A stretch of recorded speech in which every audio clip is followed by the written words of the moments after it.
며느리가 저에게 차갑게 말했습니다. 어머니는 결혼식에 오지 마세요.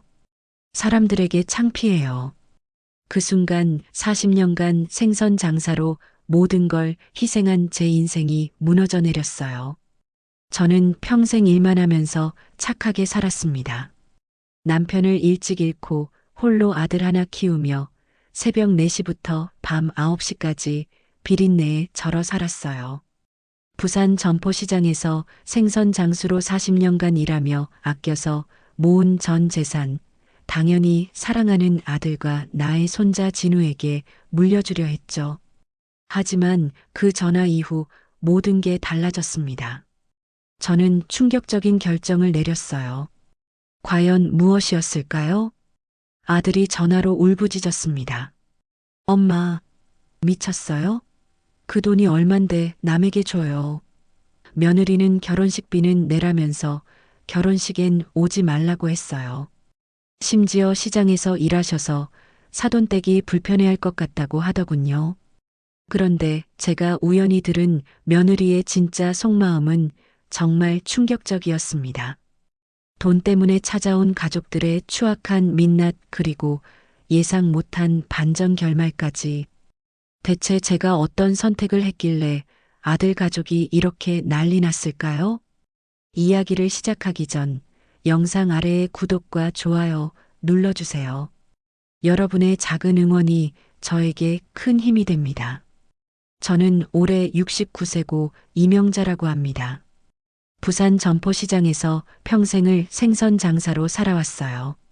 새벽 4시면 일어나서 시장에 나가고 밤 9시가 되어서야 집에 돌아오는 그런 삶을 40년 넘게 살았습니다.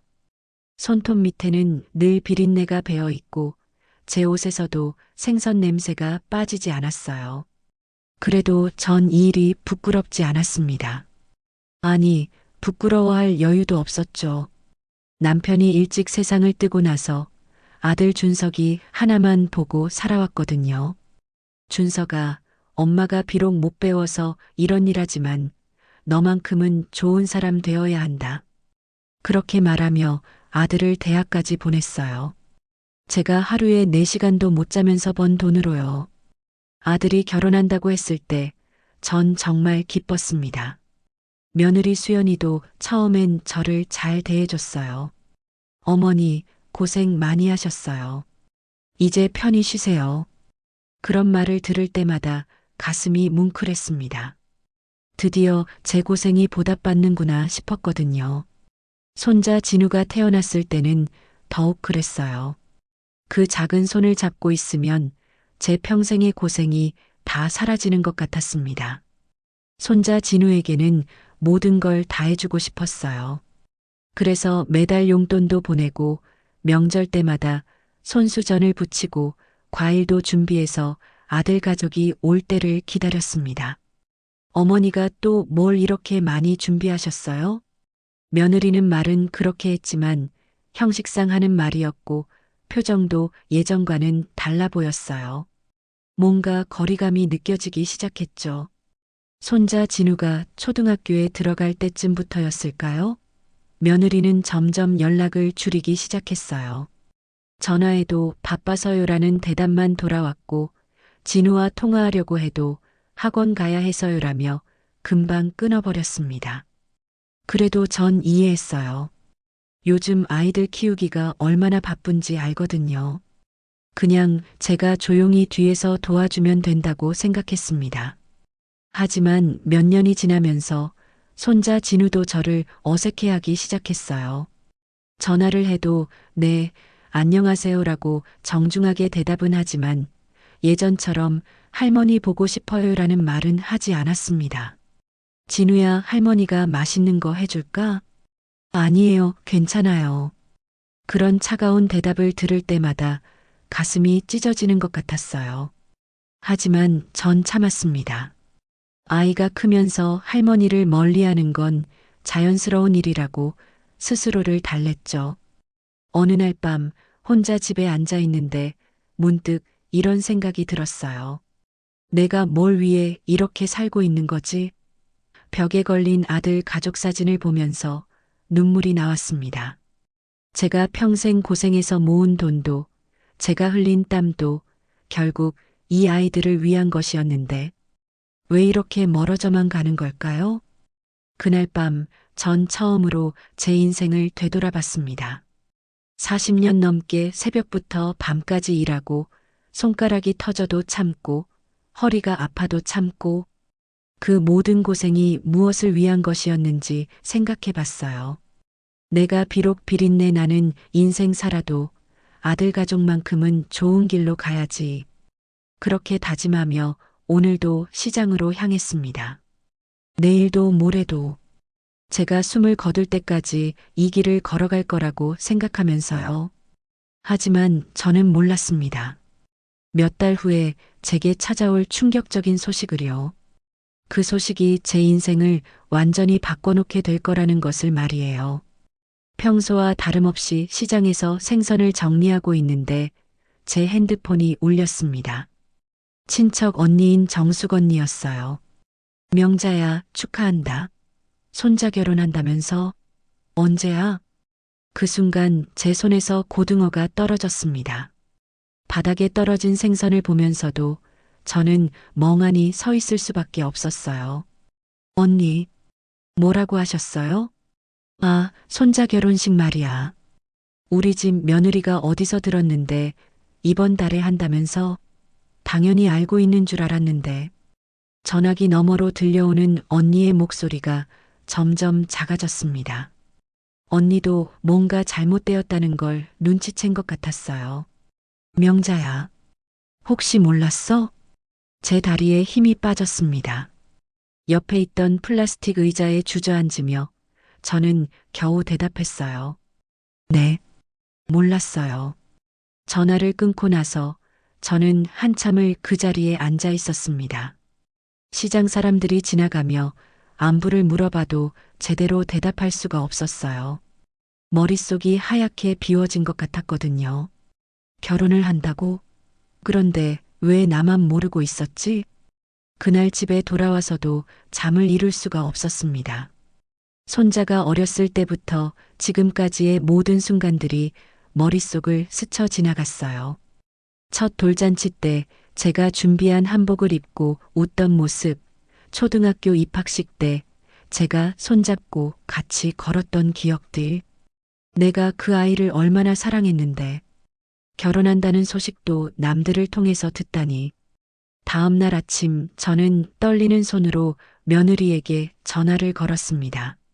몇 번의 신호음 후에 전화를 받았어요. 어머니, 웬일로 이렇게 일찍 전화하셨어요? 목소리는 평소와 다름없이 차분했습니다. 마치 아무 일도 없었다는 듯이요. 수연아, 진우가 결혼한다는 게 사실이니? 그 순간 전화기 너머가 조용해졌습니다. 길고 긴 침묵이 흘렀어요. 그 침묵이 저에게는 답이었습니다. 어머니, 그걸 누가, 친척 언니가 알려주더구나. 나만 몰랐나 보네. 제 목소리에 서운함이 묻어났지만 저는 최대한 차분하게 말하려고 했어요. 아직 확실하지 않아서요. 확실해지면 말씀드리려고 했는데 수연의 대답은 저를 더욱 당황스럽게 만들었습니다. 친척들이 다 알고 있는 일을 아직 확실하지 않다니요. 수연아, 정말 나한테만 숨기려고 했던 거니? 왜 그랬어? 아니에요, 어머니. 그런 게 아니라 요즘 준비할 게 너무 많아서 변명 같은 대답만 돌아왔습니다. 저는 가슴이 답답해서 숨쉬기가 힘들었어요. 그럼 이제라도 알려줘. 언제 결혼식을 올리는 거니? 나도 준비해야지. 또다시 침묵이 흘렀습니다. 이번엔 더 길고 무거운 침묵이었어요. 어머니, 그게 결혼식은 조용히 하려고 해요. 가족들만요. 가족들만? 나도 가족이잖아. 내가 진우 할머니인데 가족이 아니라는 거야? 제 목소리가 떨렸습니다. 40년 넘게 생선 장사를 하면서도 이렇게 억울한 적은 없었어요. 아니에요. 어머니도 당연히 가족이죠. 하지만 수연이 말을 흐렸습니다. 그리고 며칠 후에 다시 연락하겠다고 하며 전화를 끊어버렸어요. 그날 밤 저는 손자에게 직접 전화를 걸어봤습니다. 하지만 진우는 전화를 받지 않았어요. 몇 번을 시도해봐도 마찬가지였습니다.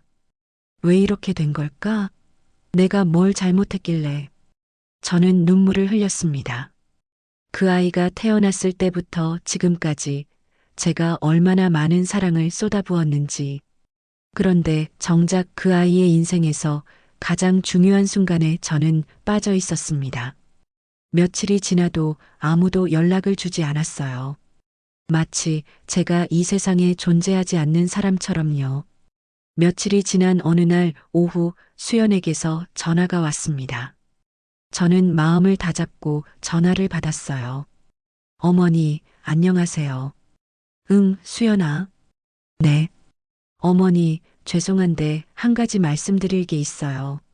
수연의 목소리가 평소보다 더 조심스러웠습니다. 저는 가슴이 두근거리기 시작했어요. 뭔데? 결혼식 말인데요. 어머니께서는 참석하지 않으시는 게 좋을 것 같아요. 그 순간 제 귀를 의심했습니다. 뭐라고? 결혼식에 오지 말라고? 죄송해요, 어머니. 하지만 어머니께서 시장에서 일하시잖아요. 그래서 손님들이나 사돈댁 분들이 좀 불편해하실 것 같아서요. 저는 손에 든 핸드폰을 떨어뜨릴 뻔했습니다. 시장에서 일한다고 그게 뭐가 문제라는 거죠? 수연아, 너 지금 무슨 소리를 하는 거니? 어머니도 체면이 있으시잖아요. 괜히 다른 사람들 시선 받으시는 것보다는 체면이라는 단어가 제 가슴에 비수처럼 꽂혔습니다. 제 체면을 생각해서라고요? 아니면 자신들의 체면을 생각해서겠죠. 그럼 진우는 뭐라고 하던? 진우도 어머니 마음 다치실까봐 걱정하고 있어요. 하지만 이해해 주실 거라고. 진우도 동의했다는 말에 저는 정말 숨이 막힐 것 같았어요. 그 아이도 할머니가 부끄럽다고 생각하는 거였나요? 그래, 알겠다. 저는 겨우 그 말만 하고 전화를 끊으려고 했습니다. 하지만 수연이 다시 말을 꺼냈어요. 그런데 어머니, 결혼식비 조금만 도와주실 수 있으세요? 어머니 이름도 들어가야 하니까요. 그 순간 제 온몸에 소름이 돋았습니다. 결혼식에는 오지 말라고 하면서 돈은 내라고요? 수연아, 너 지금 무슨 소리를 하는 거니? 어머니께서 돈을 안 내시면 다른 사람들이 이상하게 생각할 것 같아서요. 할머니가 손자 결혼에 아무것도 안 해줬다고. 저는 가슴이 터질 것 같았습니다. 이게 정말 제가 그렇게 아끼고 사랑했던 며느리가 하는 말인가요? 네 남편 준석이도 그렇게 생각하는 거니? 네. 어머니께서 이해해 주실 거라고. 제가 40년 넘게 키우고 대학까지 보낸 제 아들도 저를 부끄러워한다는 거였어요. 알겠다. 끊는다. 전화를 끊고 나서 저는 한참을 멍하니 앉아 있었습니다. 머릿속이 하얗게 비워진 것 같았어요. 결혼식에는 오지 말고 돈만 내라고. 내가 그렇게 부끄럽고 창피한 존재인가? 그날 밤 저는 장롱 깊숙이 넣어뒀던 통장을 꺼냈습니다. 40년 넘게 새벽부터 밤까지 일하면서 한 푼 두 푼 모은 돈이었어요. 손가락이 터져도 허리가 아파도 참고 비린내 나는 지폐를 차곡차곡 모은 그 돈. 통장을 보면서 저는 눈물이 났습니다. 이 돈이 누구를 위한 것이었는지 다시 한번 생각해 봤어요. 이 돈도, 이 집도, 내 모든 게 다 저 아이들을 위한 것이었는데, 정작 나는 그들에게 부끄러운 존재였구나. 다음 날 저는 중요한 결심을 했습니다. 변호사 사무실을 찾아갔어요. 젊은 변호사가 저를 맞아주었는데 제가 하고 싶은 말을 듣고는 깜짝 놀라더군요. 할머니, 정말 그렇게 하시겠어요? 다시 한번 생각해 보세요. 네, 확실합니다. 유언장을 쓰고 싶어요. 그 자리에서 저는 유언장을 작성했습니다.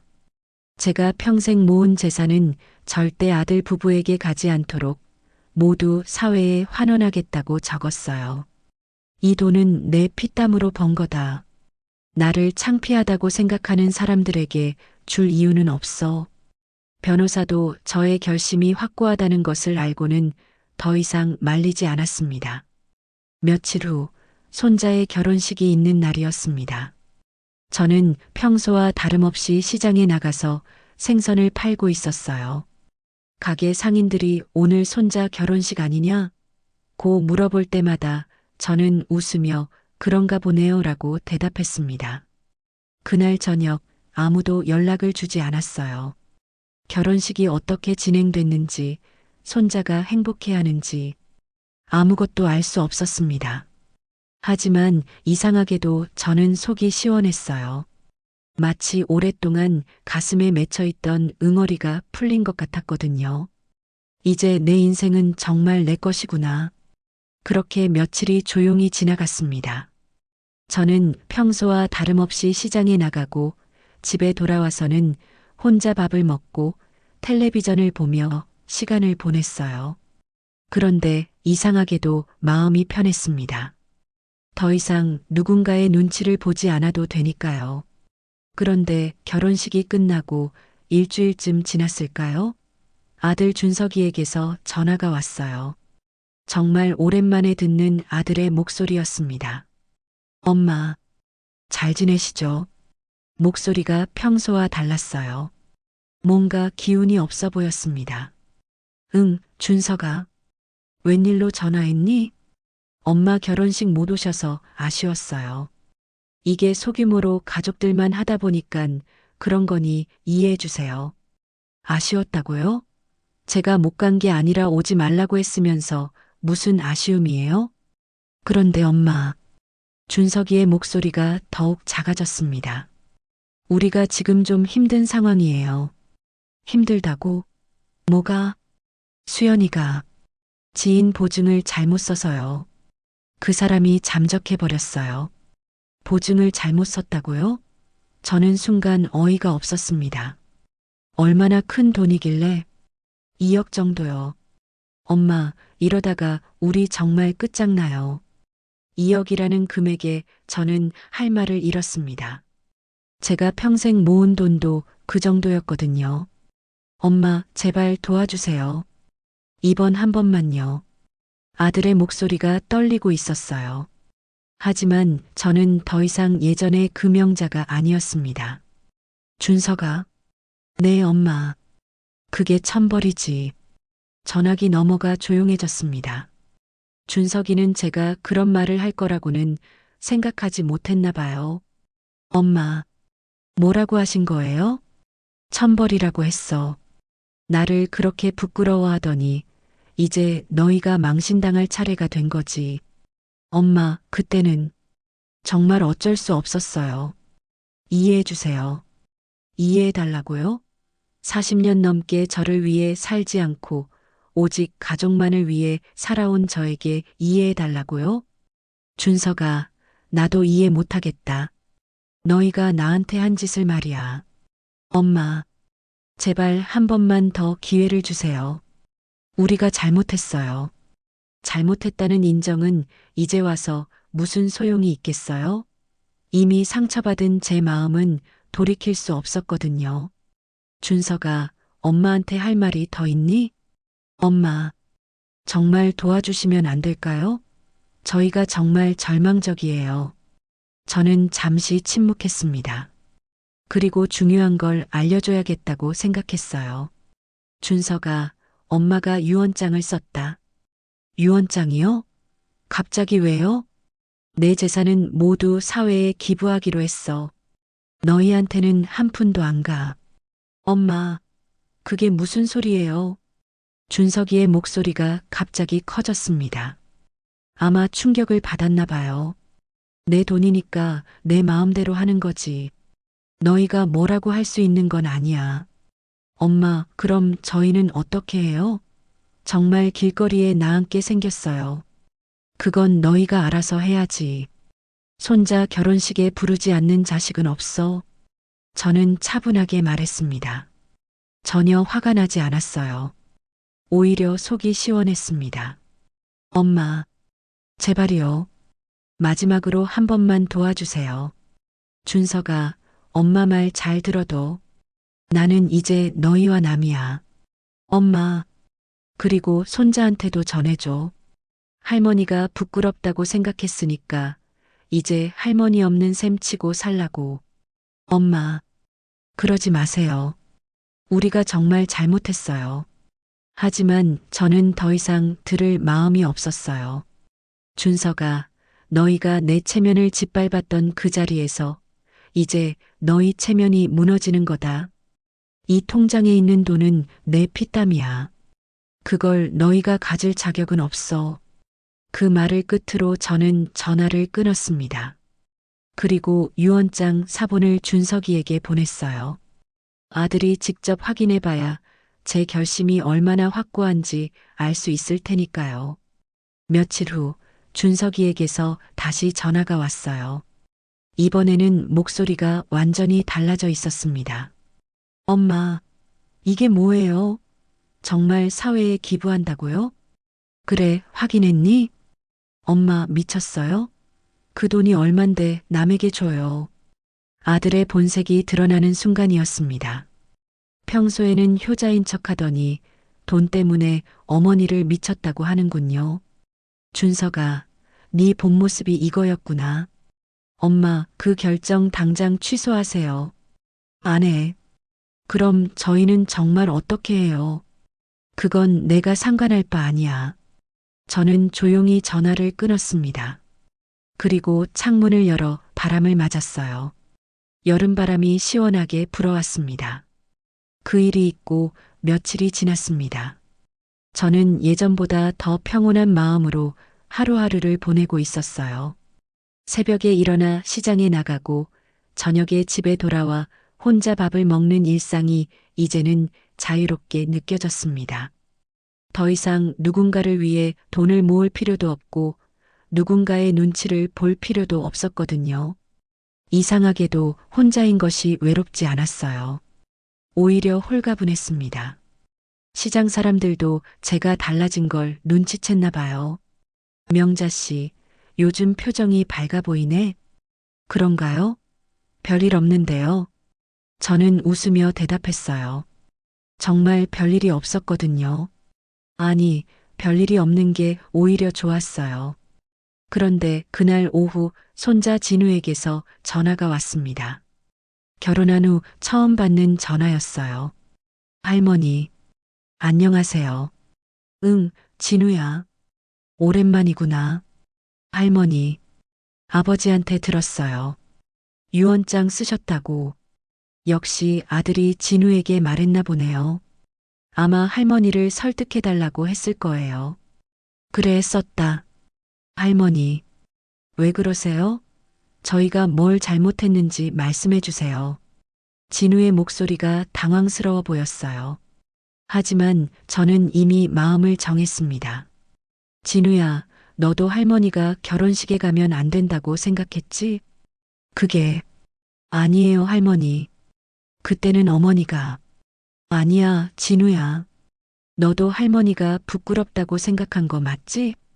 진우는 대답하지 못했어요. 그 침묵이 답이었습니다. 할머니, 죄송해요. 미안해할 것 없어.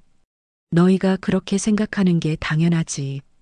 할머니는 정말 시장에서 생선 파는 촌스러운 할머니니까. 할머니, 진우야, 할머니 말 잘 들어. 이제 할머니 없는 셈 치고 살아. 그게 너희한테도 좋을 거야. 할머니, 그러지 마세요. 제가 잘못했어요. 하지만 저는 더 이상 마음이 흔들리지 않았어요. 이미 너무 많이 상처받았거든요. 진우야, 할머니는 이제 할머니 인생을 살 거야. 너희를 위해서가 아니라 진짜 할머니를 위해서 말이야. 할머니, 그리고 너희 부모님한테 전해줘. 2억이든 3억이든 할머니는 절대 도와주지 않을 거라고. 전화를 끊고 나서 저는 유언장을 다시 한번 확인해 봤어요. 제가 평생 모은 재산이 어려운 이웃들에게 도움이 되기를 바란다고 적힌 글을 보니 마음이 뿌듯했습니다.